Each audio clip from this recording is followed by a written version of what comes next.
Hello मेरे प्यारे दोस्तों। तो चलो शुरू करते हैं आज की नई वीडियो को। तो मैं आपको एक खतरनाक बात बताने वाला हूं कि सऊदी अरेबिया और पाकिस्तान का इन्फ्लुएंस है यूएन काउंटर टेररिज्म विंग में।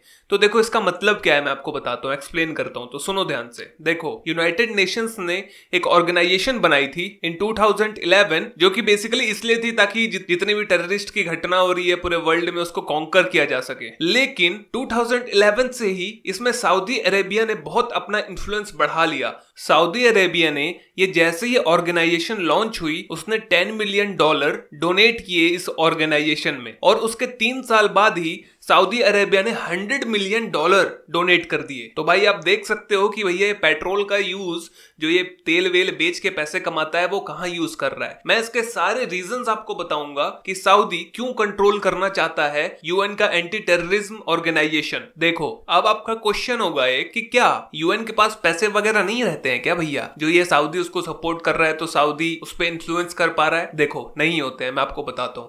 उसको जो बजट मिलता है ना यूएन को, उससे बस उसका 4% काम चल पाता है, सोचो। और जो बचे हुए पैसे आते हैं ना 4% के अलावा, वो आते हैं बाय दी अदर कंट्रीज। तो उस कंट्रीज में से 47%, नोट करो 47% सिर्फ सऊदी अरेबिया ही डोनेट कर देता है। बेसिकली सऊदी अरेबिया इस ऑर्गेनाइजेशन पे अपना इन्फ्लुएंस इसलिए बरकरार रखना चाहता है क्योंकि उसको पता है कि अगर हमें ईरान को कंट्रोल करना है तो ईरान के जितने भी संगठन है उसको हम ऐसे करके उड़वा सकते हैं कि भैया उसको बोल देंगे कि ये तो भैया मिलिटेंट है भाई, ये तो आतंकवादी ग्रुप है, इसको मारो। तो जो ऑर्गेनाइजेशन रहेगी वो इन पे बम बरसाना शुरू कर देगी, जितने भी ईरान के सपोर्टर्स हैं उन पे बम बरसाना शुरू कर देगी, बोलेगी भैया तू तो आतंकवादी है भैया, सऊदी अरेबिया ने बोला है। तो आप इस बात को समझ गए क्योंकि ईरान से उसकी टक्कर है। और दूसरी बात, जैसे कि उसका हिजबुल्लाह संगठन है जिसमें सुलेमानी को भी मार दिया गया था, बहुत हंगामा हुआ था, आपको याद होगा। और सेकंड रीजन है कि वो जो यमन में इतने सारे चिल्ड्रंस को मार दे रहा है, इतने सारे चिल्ड्रंस को वहां पर मारा जा रहा है, हॉस्पिटल्स पे बम बरसाए जा रहे हैं बाय सऊदी, स्कूल्स पर बम बरसाए जा रहे हैं इन सऊदी। आपको मैं एक फैक्ट की बात बताऊं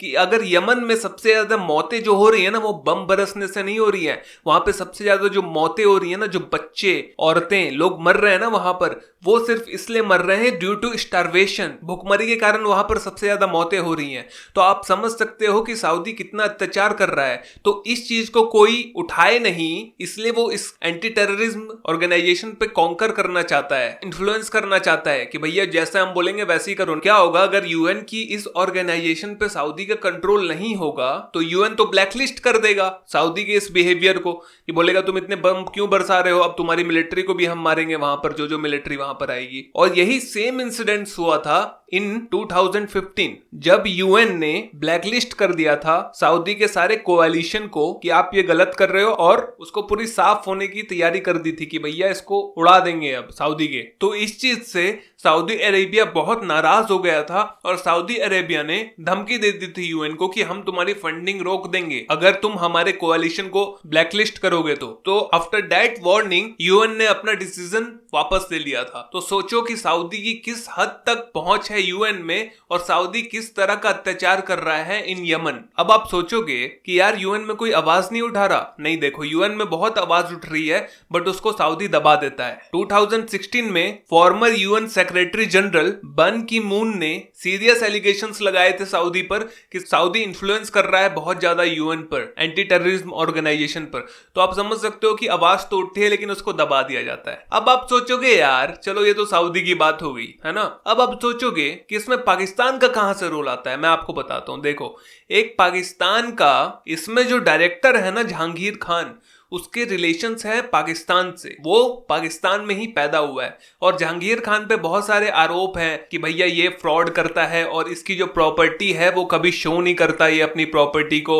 इसने ट्रंप वर्ल्ड टावर में 2-2 फ्लैट ले रखे हैं जिसकी 20 करोड़ इंडियन रुपीस कीमत है। तो आप समझ सकते हो कि जहांगीर खान कैसा इंसान होगा साला। तो सोर्सेस से पता चला है कि ये जहांगीर खान के बहुत ही नजदीकी रिलेशंस हैं सऊदी अरेबिया से और पाकिस्तान से। पाकिस्तान में तो ये ऑलरेडी पैदा हो चुका है, ठीक है। एक तरह से जहांगीर खान को बोला जाता है कि ये सऊदी विस्परर है। इसका मतलब है कि ये सारी बातें सऊदी को बताता है जो यूएन में हो रही हैं। समझ रहे हो ना? तो कितना बड़ा सऊदी का इन्फ्लुएंस है। और पाकिस्तान का भी ऑफकोर्स इन्फ्लुएंस होगा ना, क्योंकि जहां पर हम लोग रहते हैं वहां के तो गुण गाओगे भैया। तो खुद सोच के देखो यार कि जो लोग आतंकवादियों टेररिस्ट को प्रोड्यूस कर रहे हैं, अब वही लोग यार कैसे बचा पाएंगे? तो यार कभी भी टेररिज्म खत्म नहीं होने वाला। ऐसे तो यूएन को बहुत बड़ा स्टेप लेना होगा, उसको लालच से दूर हटना होगा और कुछ ना कुछ करना होगा इसके ऊपर, नहीं तो ऐसे तो कुछ भी नहीं होने वाला। तभी देखो ना ये ISIS क्यों बढ़ रहे हैं, इतने सारे इंडिया पर भी हमला हो रहे हैं। ये होने के रीजन सिर्फ यही सारी चीजें हैं कि ऑर्गेनाइजेशन अच्छे से काम नहीं कर रही है, उनको कोई दूसरा इन्फ्लुएंस कर रहा है जो खुद आतंकवादी है एक तरह से। ये तो वही वाला हाल हो गया ना कि यूपीएससी के एग्जाम में इन नेताओं के लड़कों को टॉप कराने लगो और क्राइटेरिया ये हो जाए कि तुम नेताओं के बेटे होने चाहिए और तुम्हें डोनेशन देनी पड़ेगी यूपीएससी को। ये कौन सी बात है भाई? तो इस पे बहुत ही काम करने की जरूरत है। आशा करता हूं कि आपको मेरी वीडियो पसंद आई होगी। तो thank you very much, love you all, bye bye.